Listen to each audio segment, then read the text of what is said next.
All right. Hello everyone. Welcome to another session on chemical equilibrium. What we have done so far is we've got started with the concept of reversibility, understood the concept of chemical equilibrium, and derived a few expressions regarding the concentration of reactants and products at equilibrium in terms of the equilibrium constants. In this video, we'll talk about various factors like volume, pressure, affecting the point of equilibrium, how with change of volume and pressure we can affect the point of equilibrium and get more yield out of a chemical reaction. We have already spoken about the role of temperature. So let's get started with another general equation, which is suppose A moles of A with B moles of B giving C moles of C and D moles of D. Being a general reversible reaction, we have derived Kc as C to the power C, D to the power D upon A to the power A, B to the power B. This C is for concentration, molarity, square bracket molarity, and Kp, which if they are gases, in terms of the partial pressure, product upon reactant. Now I've told you several times, the equilibrium constants, they depend only on temperature. And we have seen the role of temperature.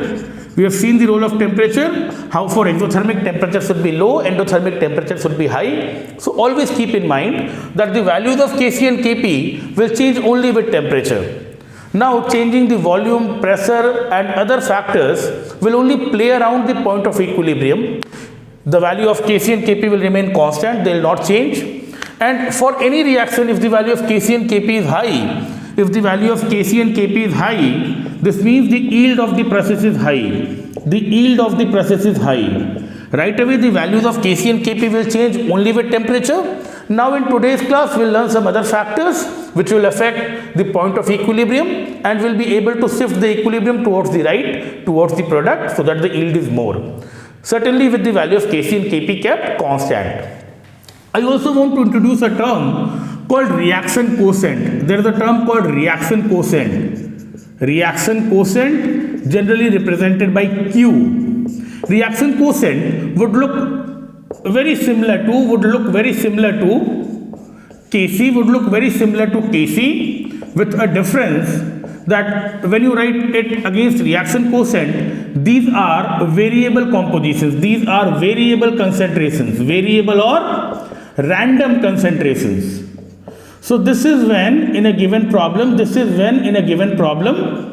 give you 4 moles of A, 5 moles of B, 3 moles of C, 2 moles of D in a 5-liter vessel.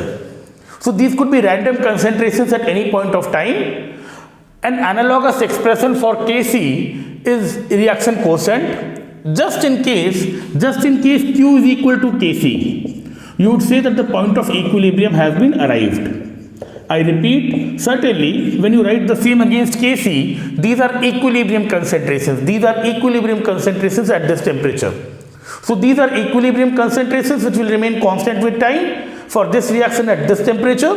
These are random concentrations. In a problem they tell you 2 moles of A, 3 moles of B, 4 moles of C, 6 moles of D in a 3-liter vessel for a given reaction. So the corresponding analog of Kc is called reaction quotient for random concentrations at any point of time. For any instant, the analogous expression of Kc is called reaction quotient. Only if this is equal to Kc, this means it's reached the point of equilibrium. In case this Q is less than Kc, this means C and D will increase, A and B will decrease, means it will move forward to reach the point of equilibrium. This means the reaction needs to move forward to reach the point of equilibrium. And just in case the value of Q is more than Kc, you are given random concentrations, any amount of A, B, C, D at any point of time. If this Q is more than Kc, this means C and D will decrease and A and B will increase. This means this ratio will decrease, this value will decrease, and this means the process will move backward so that it reaches the equilibrium. So I repeat, at any concentration, if the value of Q is obtained, only if it is equal to Kc, you will mean the equilibrium is attained. And now if the value of Q is less than Kc, This means it needs to move forward for the equilibrium to be arrived at, and in case the value of Q is more than Kc, it needs to go back, and eventually you will have equilibrium only when the value of Q is equal to Kc. When you change volume pressure of a system, naturally the concentrations and partial pressures are altered. How does volume and pressure affect an equilibrium? When you change volume pressure, because these values will be changing, naturally you will get a new reaction quotient, and the equilibrium will either move forward or backward to arrive again at the equilibrium point. We'll understand those dynamics in the lecture today. But with change of volume and pressure, we'll want to explore factors such that the yield of the reaction can be increased. Everything we learn in this topic is with the objective of finding its application in the real world. When you prepare SO3 in a factory, contact process for producing sulfuric acid, or by Haber's process when you are producing ammonia, you know all reactions are reversible. You can't help forward becoming backward, reactant becoming product and product becoming reactant. But at least you will want to have factors so that the yield of the process is high. I repeat, while we are changing these factors, working around these factors, we cannot change the value of Kc because they change only with temperature. But still, changing the concentrations and the pressures will want to move the equilibrium forward so that the yield of the process is high. Naturally, we'll have reactions of three types: delta N0, delta N positive, and delta N negative. I guess I had introduced the term delta N to you. Delta N was the number of moles of products minus reactants. Delta N was the number of moles of products minus reactants. Delta N was Np minus Nr. In a general reaction like this, it will be like C plus D minus A plus B. And in case you have gases, please keep in mind, when you have gases, the volume of liquid and solid are negligible. Because gases have much more volume than solid and liquid. Every time you have gases, the volume of liquid and solids are neglected, and for gaseous reaction, NP/Nr will only take the number of moles of gaseous products and gaseous reactants. So naturally there will be three reactions. We'll begin with the simplest case where delta N is 0. And the most popular example of delta N0, again, everything we do in this video, everything we do in this class is also very significant because this will help you in solving numerical problems. It will help you in solving numerical problems, cases where you have to derive the concentrations at equilibrium, amount of dissociation or association, whenever you have to deal with the amount of reactants and products formed at equilibrium, the same approach will be required. So we'll want to go through this video with a lot of focus, and we'll want to begin with the simplest case, which is delta N is equal to 0. Delta N is equal to 0. Suppose the reaction at hand is H2 plus I2 becoming 2HI. H2 plus I2 becoming 2HI. Naturally, delta N is 0 because reactants 1 mole, 1 mole, 2 mole, product also 2 moles. So delta N is 0, 2 moles giving 2 moles. At time t is equal to 0, if you have A moles of this and B moles of this to begin with, if by equilibrium this goes by x, then this will also go by x. If this goes by x, this also goes by x. HI formed will be 2x. Suppose you are doing all of this. In a vessel of volume V. You're doing all of this in a vessel of volume V, and the equilibrium pressure is capital P. I repeat, suppose you're doing all of this in a vessel of volume V, and the equilibrium pressure is P. Now, naturally, Kc will be written like product square of it, because 2 is the number used to balance it, upon hydrogen iodine, and this has to be molarity, number of moles by volume, square upon number of moles of hydrogen at equilibrium, number of moles of iodine upon volume, number of moles by volume is molarity, and this will give you 4x square upon A minus x, B minus x. 4x square upon A minus x, B minus x. You will see the term volume will get cancelled. The term volume will get evened out. When you have to write for Kp, which will be partial pressure of Hi square upon partial pressure of hydrogen and partial pressure of iodine. Now you will have to remember a formula. Partial pressure is equal to total pressure into mole fraction. Partial pressure is equal to mole fraction into total pressure. And for mole fraction, I need total number of moles. The total number of moles, summation n at equilibrium is A minus x plus B minus x plus 2x. A minus x plus B minus x plus 2x. And this will always be equal to A plus B. This will always be equal to A plus B because it's a process where delta n is 0. You begin with A plus B at any point, the total number of moles will remain A plus B. Now these are the total number of moles. These are the total number of moles. So mole fraction of HI will be number of moles of HI upon total number of moles. So this is the mole fraction of HI, mole fraction number of moles upon total number of moles into P square of this. Then this will be A minus x upon A plus B into P and B minus x upon A plus B into P. I'll just check if all of this is there in the frame or not, so that you can see it very clearly.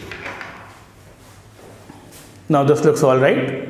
This looks all right. And certainly, yet again, the value would be 4x square. The value would be 4x square upon A minus x, B minus x. You would see that the term involving P is evened out. P will get cancelled out. A plus B will get cancelled out. A plus B will get cancelled out. Kc will be equal to Kp, and will conclude. These would be the conclusions. Every time delta n is 0. Every time delta n is 0. 1. Kc is equal to Kp. Naturally, both are unitless.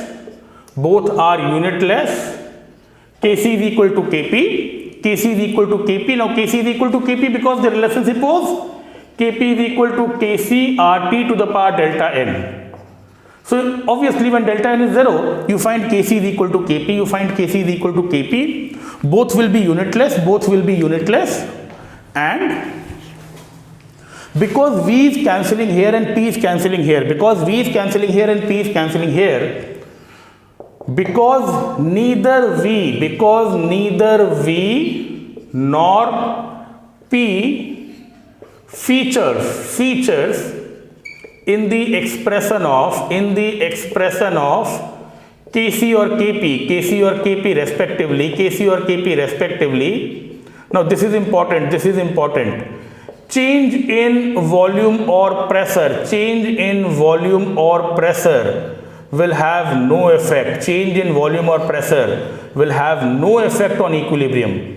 This will have no effect on equilibrium. First of all, you will want to copy this at your convenience. I hope it's all there in the frame. First of all, you will want to copy this at your convenience. You will want to copy all of this, plus you will want to see the way I have obtained for Kc and Kp. You will want to see I have written for Kc and Kp, and this is how you will be solving numericals every time. To begin with A moles and B moles, nothing of HI to begin with. If by equilibrium this goes by x, this will be formed 2x. All of this if done in a vessel of volume V, and if this is the equilibrium pressure, Kc is the molarities, the way you write for Kc, number of moles by volume, V cancelling out, you get 4x square upon A minus x, B minus x. And partial pressure के terms में Kp, partial pressure is mole fraction, which is number of moles upon total number of moles into pressure, number of moles of hydrogen upon total number of moles into pressure, square of HI, because 2 is the stoichiometric coefficient. A plus B will get cancelled out, P will get cancelled out, you will get 4x square upon A minus x, B minus x. So naturally you had to get Kc is equal to Kp, We had derived it last day. Naturally for delta n is equal to 0, Kc and Kp will be equal. Every time delta n is 0, Kc and Kp will be equal, and this is more important. Because both volume and pressure are cancelling out. You do it in 2 liters or 20 liters. You do it at 5 atmosphere or 1 atmosphere. It doesn't matter. The yield of HI will remain the same. The change in volume or pressure will have no effect on equilibrium. Every time delta n is 0, change in volume or pressure will have no effect on equilibrium. Naturally, we'll go to the second possibility, the second type of reactions where delta n is positive.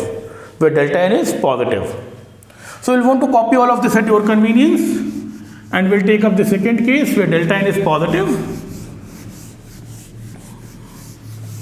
We'll take up the second case where delta n is positive, and when delta n is positive, a very popular example is, when delta n is positive, a very popular example is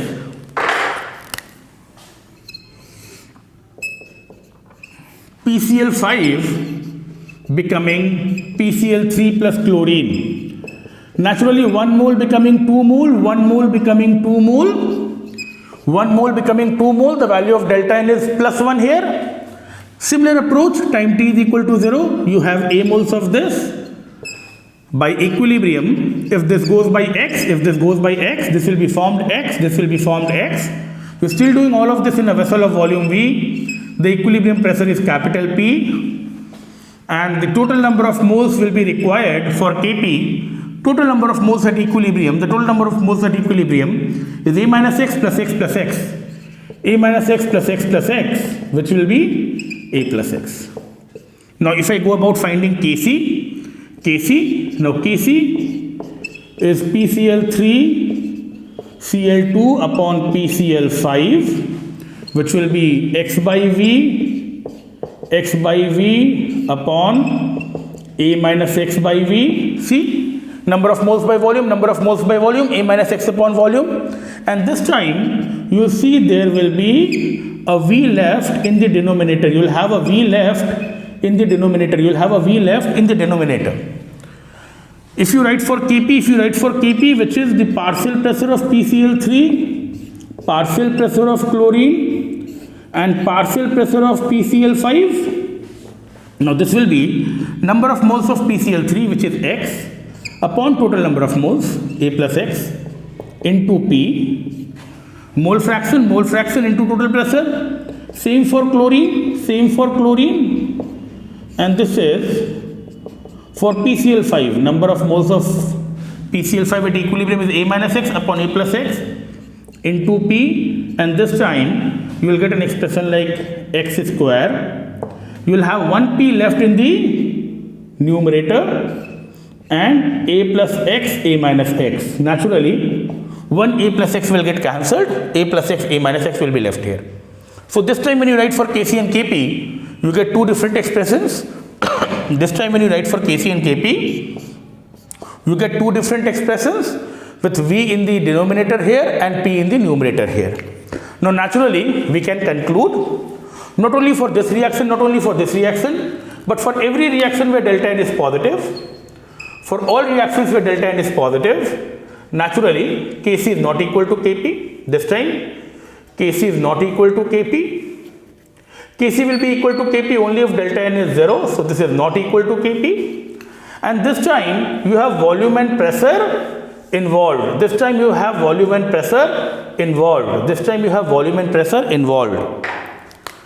See how it's going to affect the equilibrium. Kc is a constant, it depends only on temperature. Kc is a constant, it depends only on temperature. I told you, while deploying all these factors, I'll be only playing around with the point of equilibrium. I'll only be shifting the equilibrium to the right or left. I do not change the value of Kc or Kp. I'll be only, shifting the equilibrium forward, backward. Obviously, I'll want to shift it forward because I'll want more product every time. And this time, because Kc is a constant, the ratio is a constant, V is variable. You can do it in 2 liters volume or 20 liters volume or 200 liters volume. Now, because the ratio is constant, if V increases, then X also increases. See, because the ratio is a constant, if V increases, then X also increases. Because the ratio is a constant, Kc is a constant, V increases, X also increases. For Kp a constant, these two are products. So if this time P increases, then X decreases. If P increases, then X decreases. So naturally, when they are products, you will want P to be less.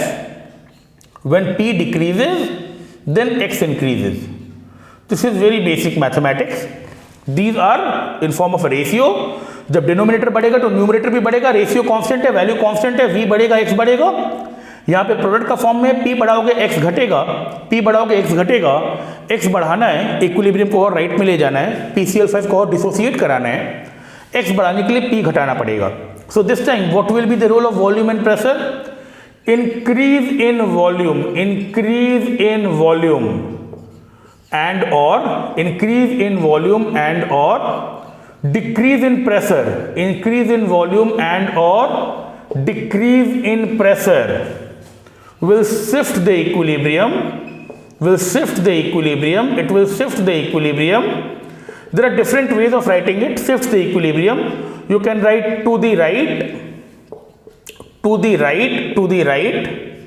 towards product, or naturally you can write it shifts the equilibrium forward. Shifting the equilibrium forward, shifting it to the right, shifting it towards product, all the three will have the same meaning. This time when delta n is positive, you will want the volume to be more, pressure to be less. When delta n is positive, you will want more volume, less pressure.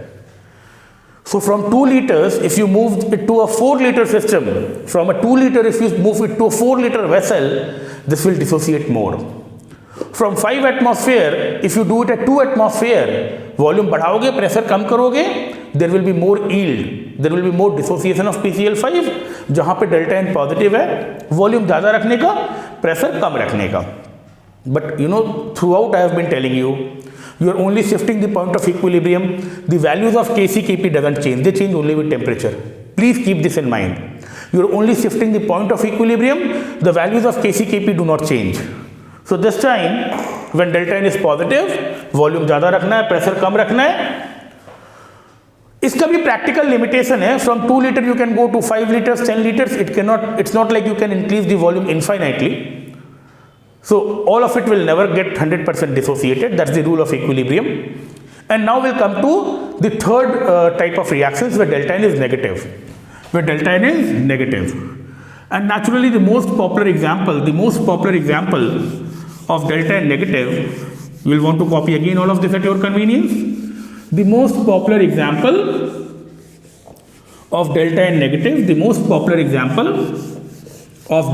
negative, is the very popular Haber's process. So this is the third possibility where delta n could be negative, and the very popular equation is N2 plus 3H2 become ammonia. Haber's process. You are doing all of this in a vessel of volume V. The equilibrium pressure is capital P like before. Naturally 1 mole, 3 mole plus 1 mole, 4 mole of reactants, 2 mole of product. So delta n will be 2 minus 4 minus 2. Delta n will be minus 2. You all understand it. Delta n will be negative. 4 moles becoming 2 moles. And yet again, A moles of this, B moles of this, nothing of this. You will want to be a little cautious here. If this goes by x, then this will go by 3x. If this goes by x, then this will go by 3x, and this will be formed 2x. 1:3:2. Molar ratio is 1:3:2 while balancing it. So by equilibrium, if this goes by x, then this will go by 3x, and this will be formed 2x. We will need total number of moles to calculate the Kp. B minus 3x plus 2x, and that might be A plus B minus 2x, that might be A plus B minus 2x. And what you can do is, because I have done it a couple of times, what you can do is, you can pause the video now. I have a couple of times derived Kc and Kp for you. So you can pause the video now. You can try to get the value of Kc and Kp. Once you're done deriving the equation of the ratio of Kc and Kp, you can again resume the video and check with my solution. So you'll want to pause right away. I'll be carrying on in this video. You'll want to pause now, calculate Kc, Kp, and then match it with resuming the video.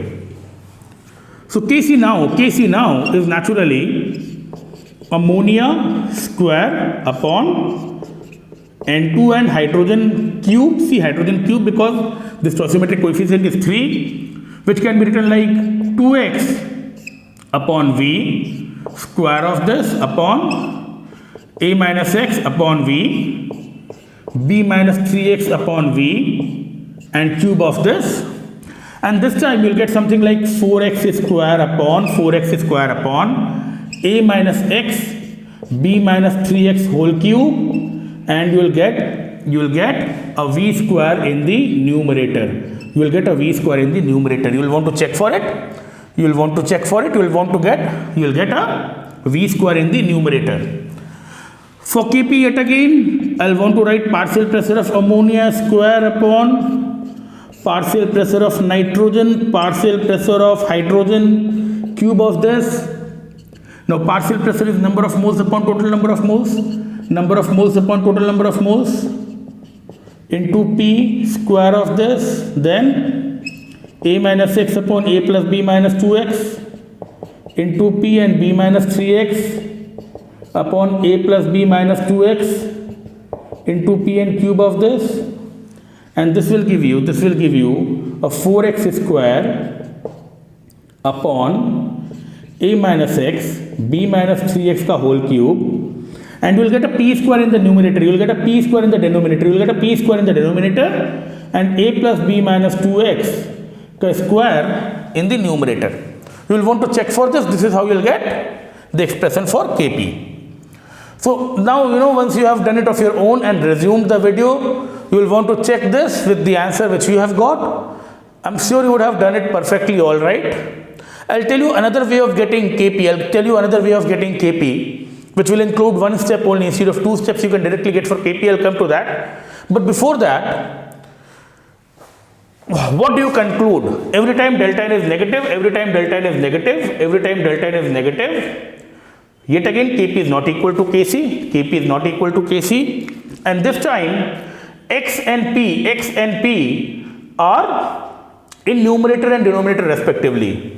Kp is a constant, so if you increase P, then x also increases, because the ratio is a constant.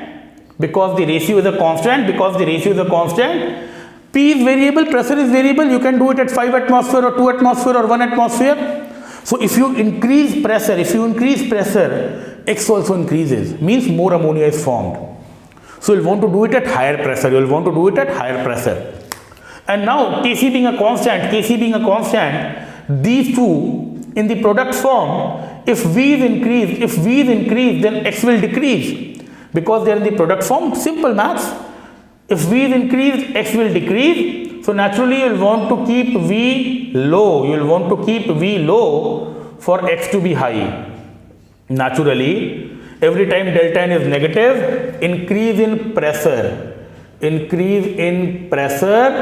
and or decrease in volume will shift the equilibrium to the right towards product or forward, So all such cases where delta n is negative, not only for Haber's presses, all such cases where delta n is negative,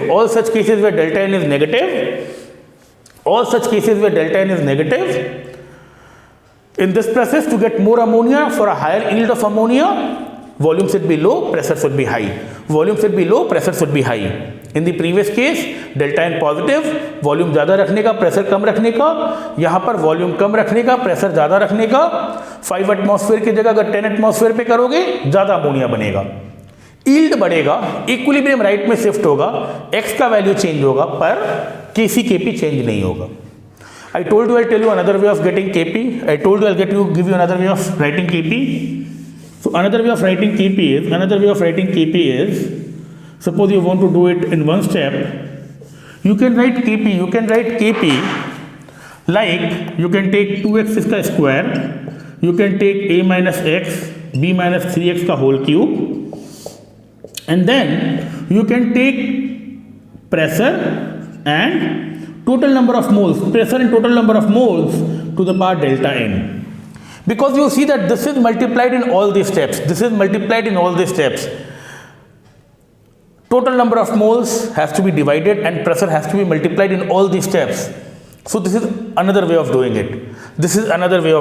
So now, if you know that delta n is minus 2 and summation n is a plus b minus 2x, Naturally, once you solve it, you will get 4x square upon a minus x, b minus 3x cube, a plus b minus 2x square in the numerator and p square in the denominator. So obviously, p minus 2 will mean p square will come in the denominator, p square will come in the denominator, a plus b minus 2x will go in the numerator, and you will get something like this. You know, which was the expression before. So this is how you can write all of this in one step. You'll see this, you'll write 4x square upon a minus x, b minus 3x whole cube. A little bit of processing in mind. Total number of moles a plus b minus 2x to the power minus 2, which means it will be square, and pressure to the power minus 2 will mean p square here. So this is again what you had got before. Pressure बढ़ाओगे x भी बढ़ेगा, pressure बढ़ाओगे x बढ़ेगा, volume कम रखना पड़ेगा जिससे x ज़्यादा हो, वॉल्यूम कम रखने का प्रेशर ज़्यादा रखने का, इंक्रीज इन प्रेशर एंड और decrease in volume will shift the equilibrium to the right towards the products forward to get more yield. So this is how change in volume or pressure will affect equilibrium of the three possible types. There are other ways of recalling it. And then there is a summary of all these effects, which is called Le Chatelier's principle. Le Chatelier's principle, a very popular principle in our syllabus. Now basically, if you go through Le Chatelier's principle and its understanding in terms of all the reversible reactions, you would see Le Chatelier's principle is nothing but a summary of all the mathematical results you have already got. All the mathematical results starting from Arrhenius equation, where finally we know endothermic temperature should be high, exothermic temperature should be low, and using very basic mathematics have been deriving where I need to keep volume more, where I need to keep volume less. All of this could be summarized in Le Chatelier's principle. So Le Chatelier's principle is for maybe some average learners of the subject who would want to know it in one particular way. I will talk about Le Chatelier's principle in the next video.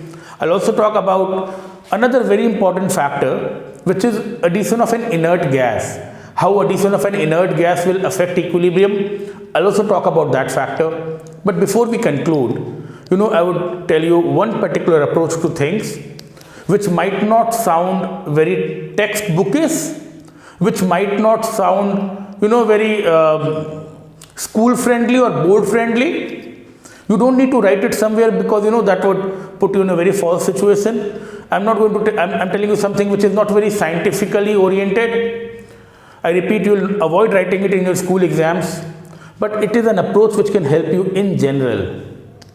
A very simple, straightforward perspective of looking at equilibrium will be the following. You look at an equilibrium and you decide how does it want to behave.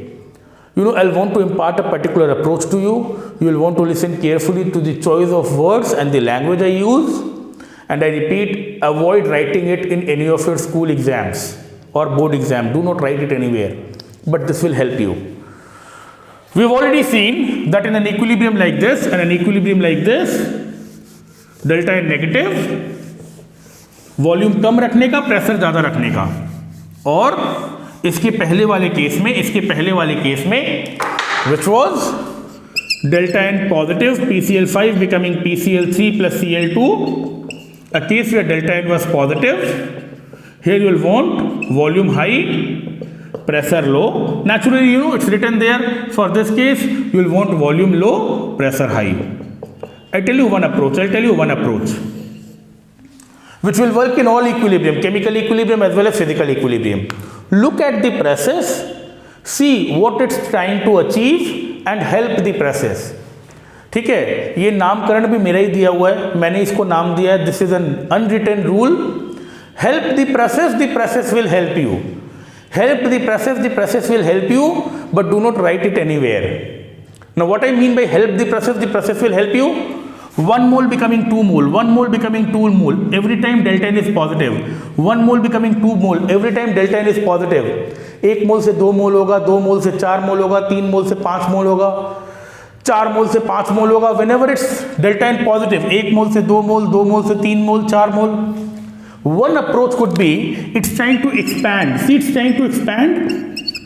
Every time delta n is positive, you could think it's trying to expand. And how do you help the expansion? You help the expansion by keeping volume more. So now this would take care of any element of doubt which might creep in at times, and you do not need to be, very formal every time. This could be an informal, light way of knowing things.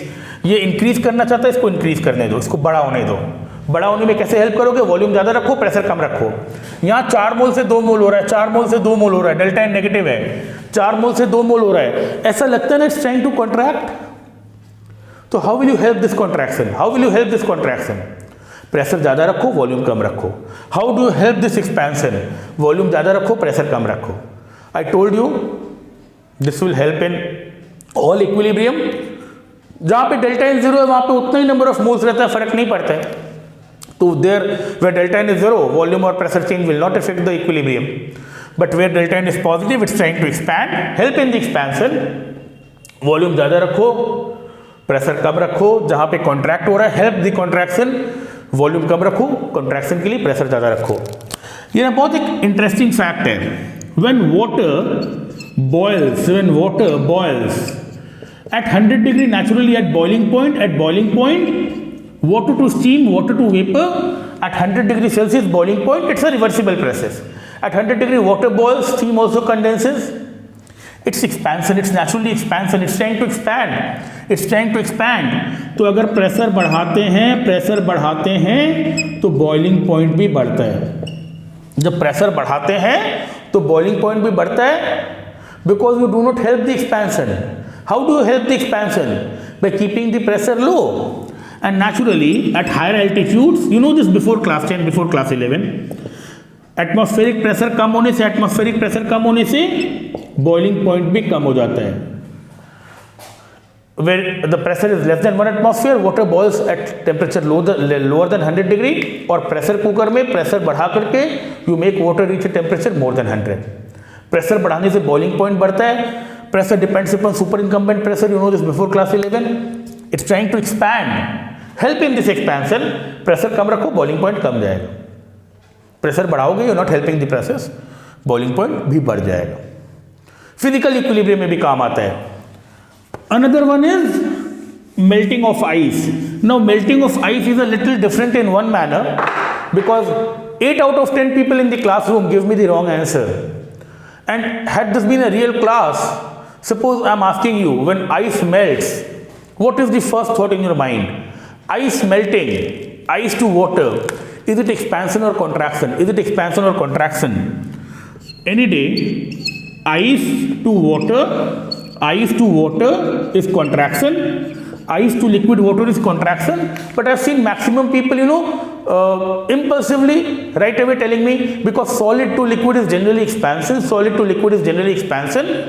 But certainly we know ice to water is contraction. Ice has lesser density, more volume, and this is something which is a general routine everyday experience. You put an water bottle filled till the brim, airtight, fill it till brim and put it in deep freeze. Obviously when water will freeze, the bottle will crack open. So freezing of water is expansion, and melting of ice is contraction. For a change, generally solid to liquid. You know about anomalous behavior of water and all. So please don't get confused here. Ice to water is contraction. I guess most of you know that, but still I need to, kind of repeat it, because I see people making mistake. The first thought is solid to liquid is expansion. That is not the case with ice and water. Ice to water is contraction, and we all know application of pressure. If you apply pressure, melting point decreases. You bring two pieces of ice close to each other. You press two blocks of ice together and they form a single lump. You would have read a very popular experiment called Bottomley's experiment, back in your secondary classes. So that's all because on application of pressure, melting point decreases, and on application of pressure, melting point decreases. On application of pressure, melting point decreases, because you are helping the process. Ice to water is contraction. How do you help contraction? keep the pressure more. How do you help contraction 4 moles to 2 moles? Pressure बढ़ाओ, volume कम रखो. How do you help expansion? Volume बढ़ाओ, pressure कम रखो. तो ये straight forward approach है जिससे कभी गलती नहीं होगी. अगर कभी कुछ भूल भी जाओ या कंफ्यूज भी हो जाओ. Otherwise, the mathematics I have told you will take care of the questions which are going to feature in different exams. In the next video, we'll talk about Le-Chatelier's principle, which I repeat is a general summary of everything we have learned so far, and also the role of inert gas. So, this much for the time being. More when we meet in the next video. Thank you so much.